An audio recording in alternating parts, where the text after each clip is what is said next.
தகப்பனிடத்திலே ஒரு மகன் கேட்பதைப் போல என்ன அற்புதமான ஒரு வேண்டுதலை அவருடைய பக்தன் ஏறெடுக்கிறார். இந்த பழக்கத்தை நாமும் கைக்கொள்வோம். நிச்சயமாய் நம்முடைய வாழ்வில் பேரானந்தம் உண்டாகும். வாசிப்போமா? 119 சங்கீதம் 117.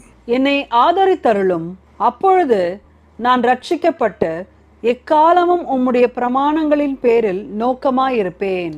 கர்த்தருடைய வசனங்களை தான் பிரமாணங்கள் சொல்லுகிறார். மனிதனாகிய நாம் எப்படி வாழணும், எப்படி வாழக்கூடாது, எதை செய்யணும், எதை செய்யக்கூடாது, பிறருக்கு துன்பத்தை எவ்விதத்திலும் நாம் விளைவித்து விடக்கூடாது என்பதில் தேவனாகிய கர்த்தர் அவருடைய நாமத்தை நம்புகிற பிள்ளைகளுக்கு ஆதரவாய் வருகிறார்.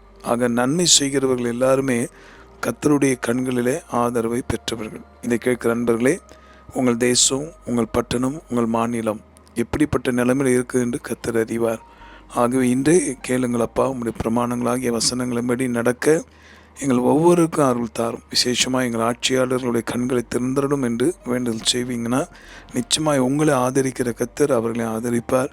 அவருடைய ஆதரவு பெற்ற நாம், குடும்பம், சபை, மக்கள், அருமையான நம்முடைய தேசத்தார் மகிழ்ந்து களி கூறுவார்கள். அவரால் மாத்திரமே நமக்கு சமாதானம் உண்டு. ஜெபிப்போமா? நன்றி ஆண்டவரே, இந்த வார்த்தை கேட்டு என்னுடைய ஜெபிக்கிறவர்கள் உம்மை நம்பி வாழ அருள் தாரும். ஆசீர்வதியும். உம்முடைய பிரமாணமாகிய வசனங்களை பற்றி கொண்டு நடக்க அருள் தாரும்.